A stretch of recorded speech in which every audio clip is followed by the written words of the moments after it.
Amigos de Jardín de Libros, estamos en una nueva edición del programa, nuevamente desde la casa de la escritora peruana Alina Gadea, que gentilmente nos ha cedido su espacio. En esta edición del programa tendremos dos interesantísimas entrevistas. La primera con Félix Terrones, es un escritor peruano que reside en Francia y que está de paso por Lima para presentar su novela Ríos de Ceniza, editada por Textual. Y además tendremos la presencia del escritor y periodista peruano Ernesto Carlín, que ha publicado su cuarta novela, Manual de Yoga, publicada por la editorial Caja Negra. Y además tendremos en nuestra sección de recomendaciones de libros, pues las últimas novedades del mundo editorial. Hablaremos de la novela de Samantha Schweblin, hablaremos de la novela de Renato Cisneros, hablaremos de un libro que recoge artículos de Gustavo Faberón y, como no puede ser de otra manera, en nuestra clásica sección del rescate tendremos una sorpresa para ustedes. Así que los dejamos con la primera entrevista del programa. Estamos con el escritor Félix Terrones, que ha publicado su más reciente libro, Ríos de Ceniza, publicado por Textual. Cuéntame un poquito cómo surge esta novela, cuál es el disparador que de alguna manera hace que tú escribas esta historia de este muchacho que viaja a Francia con la idea de convertirse en escritor. Es una novela que comencé a escribir en el 2002, donde había dos escritores, o sea, ya estaba la preocupación con respecto de los escritores. Y después es una novela que dejé terminando, la puse de lado porque no me convencía. Y cuando ya después de haber publicado mi segunda novela, El silencio de la memoria, me tocó comenzar a explorar un poco qué es lo que yo quería escribir. Sabía que, como siempre, iba a escribir algo en primera persona, quería que sea algo más personal. Me di cuenta de que la experiencia del exilio que yo mismo había vivido y que siempre a mí me interesaba en literatura, podía ser declinada con esta primera novela que dejé un poco en la refrigeradora, por decirlo de algún modo. Y fue así que comenzó a germinar la idea de lo que vendría a ser Río de Ceniza. Recoges de alguna manera esta idea bastante común, digamos, de Francia como lugar para convertirse en escritor. Uno piensa desde Vallejo y otros escritores como Ribeiro, por ejemplo, también. ¿Cómo así? Fue uno de los riesgos de los cuales yo fui consciente desde el inicio. Es decir, la sobresignificación de Francia como espacio para los peruanos y para los latinoamericanos. Pero después me di cuenta de que en verdad no era un riesgo, sino que era un desafío, porque a mí me tocaba justamente capitalizar ese tipo de presencia peruana en Francia, Mario Vargas Llosa, Julio Ramón Ribeiro, César Vallejo, que de un modo u otro aparecen en mi novela, para invertirle el signo a ese tipo de exilio de gente que busca a Francia para convertirse en escritor, y mediante el humor, mediante la ironía, hacer de ese viaje conservatorio otra cosa. En la novela, digamos que el personaje lucha constantemente con escribir y en ocasiones abandona un poco la brega, digamos. Es una novela en la cual hay un joven que busca convertirse en escritor y que para eso decide viajar a Francia. Y en Francia se encuentra con lo que es la realidad, ¿no? Que es una realidad áspera, difícil, una realidad en la cual él va a hacer todo menos escribir. Y retomo un poco tu pregunta, ¿no? La escritura al final termina convirtiéndose en otra cosa para él, en otra cosa muy distinta a la cual él había llegado a Francia. Cuéntame un poco cómo planteaste la estructura de la novela, ¿no? Porque la novela tiene, digamos, saltos en el tiempo. Yo recordaba o pensaba, mientras la leía, en esta suerte de la memoria y los recuerdos que no son siempre ordenados, sino por el contrario son desordenados.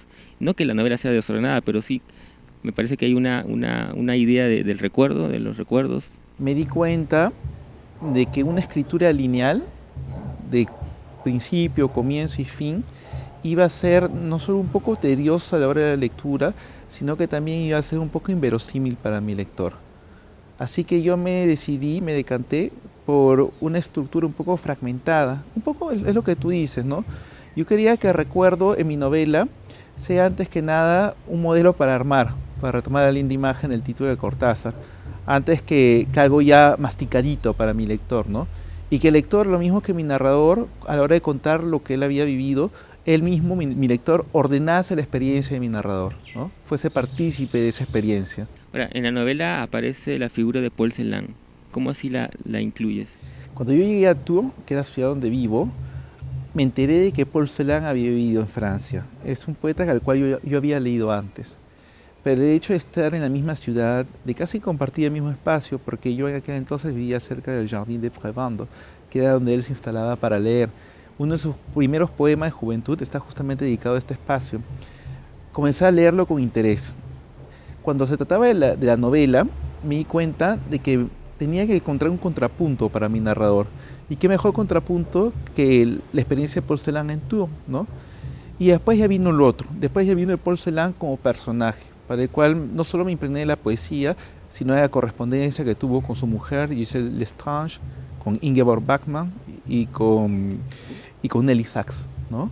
Con esos tres corresponsales que tuvo Porcelán, a mí se me reveló el Porcelán que yo enuncio mucho en la novela y que me importa bastante, que es el Porcelán preocupado por la poesía y por el silencio poético, ¿no? Que yo interrogo en esta novela. En la novela aparece un escritor hilarante, que es a que van a conocer tu personaje con un amigo suyo. ¿Cómo se te ocurrió esta idea? Porque yo no quería que mi narrador se quedase en la formulación de una, si quieres, de una imagen ideal de poeta o de escritor, ¿no? Yo necesitaba que haya una contraparte de ello y que esa contraparte sea en Perú, porque yo quería que mostrar que mi narrador había dejado detrás, por culpa de su vulgar idealización de la experiencia parisina, algo muy importante, algo muy intenso que era la experiencia peruana. Y de ahí que aparece Pablo Santapolonia Puga, que es este escritor del cual tú hablas. Un escritor de provincia, encerrado en su casa, que casi no sale, pero con la clara conciencia de ser un clásico universal y de hacer literatura cosmopolita, que está plenamente convencido de que su literatura, la cual nadie lee, va a renovar la escena literaria mundial, ¿no? Y esa fe ciega lo que hace es algo que en su momento interpela de mala manera a mi narrador, que lo mira casi con piedad, pero que en el recuerdo se convierte en algo más, ¿no? Se convierte en algo que él no supo descifrar. Encontraba en el personaje una especie de tendencia al fracaso, ¿no? Al fracaso desde todo punto de vista, digamos. Él viaja a Francia con el interés de ser escritor, pero es lo que él menos hace, es escribir.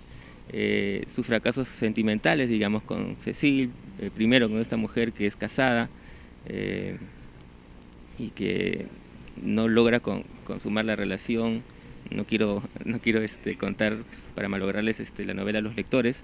Y luego con esta joven, Sophie, con quien de alguna manera siento que se autosabotea el mismo personaje.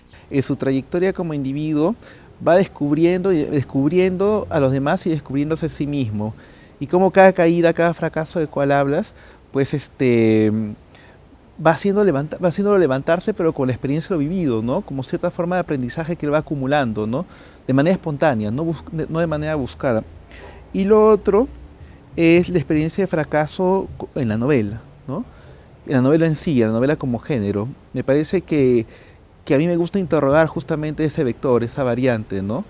Me gusta darle forma, me gusta cuestionarla y me gusta llevarla a la letra con respecto a los personajes en primera persona, que son los que yo siempre utilizo, ¿no? Fracaso en la medida en la cual hay una cierta pérdida de los ideales, de los sueños, ¿no? Pero al mismo tiempo hay una necesidad de redención en mis personajes, ¿no? O sea, es como la contraparte también, ¿no? Es cierto que por un lado hay fracaso, pero por el otro lado son gente en constante búsqueda de ser redimidos y casi con la necesidad de una epifanía final, ¿no? Amigos, estamos con el escritor y periodista Ernesto Carlín, que acaba de publicar su cuarta novela, Manual de Yoga, publicada por la editorial Caja Negra. ¿Cómo surge esta novela? ¿Cuál es el disparador, una imagen, una idea que de repente desarrollas y finalmente terminas con la novela? Bueno, yo soy periodista, hago periodismo cultural y cada cierto tiempo entrevisto pues, a un poeta que escribe una novela, ¿no? No sé si te ha pasado, cada cierto tiempo aparece un poeta y se mete a hacer novela. Y lo escuchaba cada rato y yo tenía esa pica, ¿no? Decía, bueno, vamos a hacer al revés, vamos a ver qué podemos hacer, yo que soy narrador, hagamos algo así al revés, ¿no? De una poesía, qué sé yo, intentar hacer algo. Y estaba que trataba de hacer algo que pareciera poesía. Y mientras trataba, me salió esta novela que tiene varias partes que he intentado unir, que pareciera con el rollo poético, ¿no? Que fueran imágenes y cosas por el estilo, ¿no? La novela plantea un viaje, ¿no?, a un país del Asia, digamos, ¿no? Una serie de periodistas latinoamericanos llegan en una visita periodística, digamos, a este lugar donde suceden varias cosas. Tuve la suerte de ir de viaje a Taiwán, invitado a Taiwán con varios periodistas latinoamericanos. Otro referente que tenía bastante presente fue las novelas gráficas de Guy Delisle, que es este caricaturista canadiense que vive en Francia, que hace caricaturas sobre los sitios, hace novelas sobre unos reportajes, ¿no?, como cómic, sobre los sitios donde ha vivido. Tiene sobre Corea, sobre Corea del Norte, sobre no me acuerdo qué ciudad de China. Y bueno, esas dos fueron las que me usé bastante, y después tenía presente un par de películas. Una es la que sale en el epígrafe, que es Hiroshima Mon Amour, y la otra un poquito no tan presente, que es la de Perdidos en Tokio, ¿no? Comencé a escribir con esos escenarios, comencé a mezclarlo, a desfigurarlos un poco, ¿no?, para que no sea un sitio en concreto, no sea Corea, ni China, ni Taiwán, ni Japón. Y al hacerlos un poco más, quedarme con la esencia, y ahí fue saliendo, ¿no? Uno cuando lee piensa que es un país en el Asia, pero no sabe exactamente cuál, ¿no?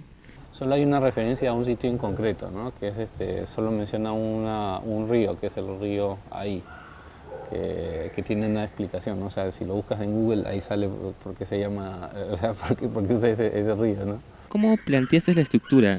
Por lo que me cuentas, la estructura fue a priori, es decir, ¿te armaste el esquema cómo ibas a estructurar la novela o fue apareciendo en el camino? Comencé a variar, a jugar con la idea de alguien esperando el bus o el tren para regresar o irse del trabajo o a su casa, ¿no? Y entonces lo que pensaba, lo que reflexionaba esa persona ahí. Eso fue en los capítulos pares. Comencé a hacerlo, no los acabé primero. Y después comencé a jugar con las ideas del viaje, ¿no? O sea, tenía la estructura, ¿no?, la idea, hasta que la inspiración tocó mi puerta, pues, ¿no? O sea, mi hija, me toca la puerta y me dice, papá, yo estaba pensando, concentrado en qué poder hacer con la pantalla en blanco, y me da un papel mi hija y me dice, dibújame un ave, dibújame un pájaro. Y ahí le dibujé varios, y cuando ya se fue, se me quedó la frase. Entonces comencé a experimentar con eso, ¿no? Y lo comencé a incluir en el texto, y me di cuenta que podía calzar. Y comencé a jugar con varias de esas cosas, ¿no? La novela en un momento fue un poco más larga, porque ahí el personaje de Sevilla está leyendo una novela. Esa novela existe. O sea, y la comencé a mezclar también. O sea, esa novela todavía no la he publicado, entonces la comencé a mezclar. Pero así fue, ¿no? Jugando un poco con esto, con el otro, y salió los epígrafes que siempre me gustan, ¿no? O sea, comencé a jugar con ellos, y ahí salió. Sevilla, que es el personaje, conoce a una mujer. Sí, claro.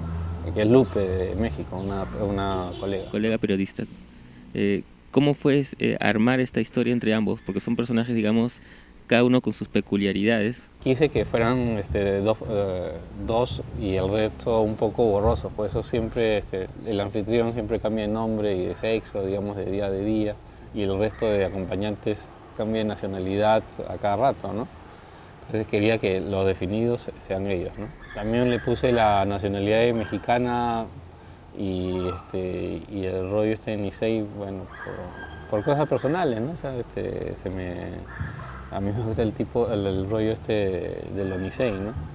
Y las características que se veía, yo quería que fuera lo más, también no tuviera nacionalidad, pero todo el mundo ha visto que él es chalaco porque tiene un gorro de su equipo de fútbol que es rosado, ¿no? Y así fue, lo fui creando, ¿no? O sea, quería que fueran cierto tipo de personalidades, digamos, que no se pudieran adaptar al resto, ¿no? Cada uno con sus faltas, ¿no? O sea, con la chica con su problema del estrés que tiene hacia el trabajo, y él ese rollo es un poco que pasa de todo, ¿no? O sea, y pendiente de tomar pastillas y escuchar música nomás, ¿no? O sea, quería que fueran un poco los raros del grupo, y que terminaran, tuvieran cierta cercanía, fluyera naturalmente, ¿no? Hay una crítica a la modernidad, a esta vida monótona en la novela, de alguna manera. Yo intenté ser lo más duro posible con las reflexiones que pongo entre los capítulos pares, ¿no? Reflexionar sobre cosas, sobre expectativas y ser lo más duro posible. Y yo, por ejemplo, haciendo esa parte, que mientras intentaba calzar y calzar, me di cuenta, por ejemplo, con un capítulo de Días Felices, donde el padre de los Cunningham deja todo porque ya se siente muy viejo. Y veo, y la edad de que se había vuelto muy viejo era 45 años, ¿no? O sea que ahora es, digamos, estás en tu segunda juventud, ¿no? O sea, y me comencé a jugar con esas cosas, ¿no? O sea, el rollo de ellos con el trabajo, con y sobre explotarse uno mismo, sobre qué cosas tienes que mostrar y qué cosas no. O sea, comencé a jugar con eso, cosas que en el momento que estaba escribiendo el libro las tenía presentes, ¿no? Otra cosa que tenía presente es el libro, bueno, te cuento, ¿no? O sea, surge del viaje a Taiwán, ¿no? El viaje a Taiwán lo hice después de haber escrito hacía muy poco Lima Subte, que es dedicado a un amigo que había fallecido. Entonces está la forma en que percibí el viaje, que fue muy bonito, todo, fue un humor peculiar, ¿no? Entonces quería plasmarlo por ahí, ¿no? Hace poco han aparecido dos antologías de narradores jóvenes, digamos, a partir del 75, nacidos a partir del 75. Y se habla mucho de una generación importante o con evidencias de talento, digamos, ¿no? ¿Tú cómo lo ves? Yo tengo un amigo que, bueno, no es de mi generación por unos cuantos años, es Dimas Arrieta, el peruano. Él siempre dice que él es un escritor degenerado porque no tiene generación. Y yo suscribo totalmente, ¿no? O sea, que coincidamos, o sea, no sé si tengamos los mismos gustos, tenemos sí las mismas vivencias, pero es coincidencia, pues, ¿no? O sea, si surgen, no surgen. Hablan de esto, de la influencia que tiene Internet, pero depende, ¿no? A veces las antologías son un poco azarosas cómo llegan las personas ahí. Y me parece bien, ¿no? Que estén surgiendo más nombres, haya más posibilidades para publicar, ¿no? O sea, entre mi primer libro y el segundo pasaron 11 años, ¿no? Ahora lo estoy haciendo más regularmente, y ahora los jóvenes tienen más posibilidades para publicar, es más barato y hay mejores canales, ¿no? Ojalá que surja algo ahí interesante, ¿no? Amigos, en la sección de recomendación de libros tenemos las últimas novedades del mundo editorial. Primero queremos recomendarles Puente Aéreo, el libro del blog de Gustavo Faverón Patriu, publicado por la editorial Peisa. Se trata no de una novela, sino de un conjunto de artículos, una recopilación de artículos periodísticos que Gustavo ha escrito y ha publicado tanto en su blog Puente Aéreo como en el diario La República y en la revista Vela Verde. Se trata de artículos que giran en torno de la literatura, por un lado, pero también artículos que reflexionan sobre el acontecer político. Y es una interesante propuesta para un poco confrontar nuestras propias miradas de la coyuntura política, ¿no? Así que les recomendamos Puente Aéreo de Gustavo Faverón, publicado por Peisa. Otro libro que queremos recomendarles es la novela La distancia que nos separa de Renato Cisneros, publicada por la editorial Planeta. Se trata de una novela que gira en torno a la búsqueda del personaje por conocer y desentrañar los misterios de su padre ausente, del padre muerto, digamos, ¿no? Es una pesquisa que nos plantea el narrador respecto a la búsqueda de conocer un poco más al hombre del que fue su progenitor, ¿no? Es una novela muy valiente en el caso de Renato Cisneros porque se trata de su propia historia, ¿no? Su propia historia personal, digamos, plasmada en la novela, la historia de él en relación a su padre, el conocido Gaucho Cisneros, ¿no? Una novela muy interesante, muy descarnada por momentos, muy emotiva por momentos, muy bien escrita por Renato Cisneros. Creo que es un paso hacia adelante dentro de su producción novelística. Creo que con esta novela ya de alguna manera puede consolidar una voz narrativa interesante e importante hacia futuras entregas. Y otro libro que quisiera recomendarles es la novela Distancia de rescate de la escritora argentina Samantha Schweblin, publicada por Mondadori. Se trata de una novela muy interesante. Samantha es una escritora argentina que ya había demostrado su gran talento con 2 estupendos libros de relatos y que ahora nos sorprende gratamente con esta primera novela. Se trata de una novela construida a partir de una conversación de 2 personajes, una mujer y un niño que aparentemente tendría la madurez de una persona adulta, y en esta conversación en la que el niño trata de hacerle recordar a la mujer algo que sucedió hace un tiempo, hace poco, ¿no? Para tratar de entender qué es lo que ha sucedido, se plasma esta travesía a la memoria un poco, recordar y tratar de reconstruir y entender lo que ha pasado. No quiero revelarles un poco el final de la novela, pero es una novela muy interesante que yo se las recomiendo. Distancia de rescate de Samantha Schweblin, publicado por Random House Mondadori. Y en el rescate de la semana, yo quiero recomendarles un libro que ya salió hace mucho publicado, ¿Por qué hacen tanto ruido?, de Carmen Ollé, ¿no? La conocida y reconocida poeta peruana, que también tiene una serie de novelas muy interesantes, y esta, en mi opinión, es una de mis favoritas. Y lo interesante es que la búsqueda de este rescate de esta semana encuentra una reedición muy bien cuidada por Intermezzo Tropical, ¿no? ¿Por qué hacen tanto ruido?, de Carmen Ollé, en una bonita edición de Intermezzo Tropical, en la que nosotros podemos un poco volver a esta novela interesante que plantea un viaje de la protagonista, que es una escritora, junto a su esposo, otro escritor, y su pequeña hija, a Europa, a Francia, y las vicisitudes que pasa un exiliado en Europa, las vicisitudes de un escritor que tiene que, de alguna manera, enfrentarse con los prejuicios de una sociedad que todavía no considera a la escritura, a la literatura y al arte como una profesión digna. Es una muy interesante novela que yo les recomiendo que revisiten, y si no la han leído, pues es la oportunidad de hacerlo gracias a esta muy bonita reedición de Intermezzo Tropical, ¿no? ¿Por qué hacen tanto ruido?, de Carmen Ollé. Eso ha sido todo por hoy, amigos, y nos vemos la próxima semana. Ya saben que pueden escribirnos a nuestra cuenta de Facebook, ubicándolas como Jardín de Libros, también escribirnos al correo electrónico que seguramente saldrá aquí, y también les recomiendo que se suscriban a nuestro canal de YouTube para que tengan las últimas incidencias de nuestro programa. Con ustedes, hasta la próxima semana.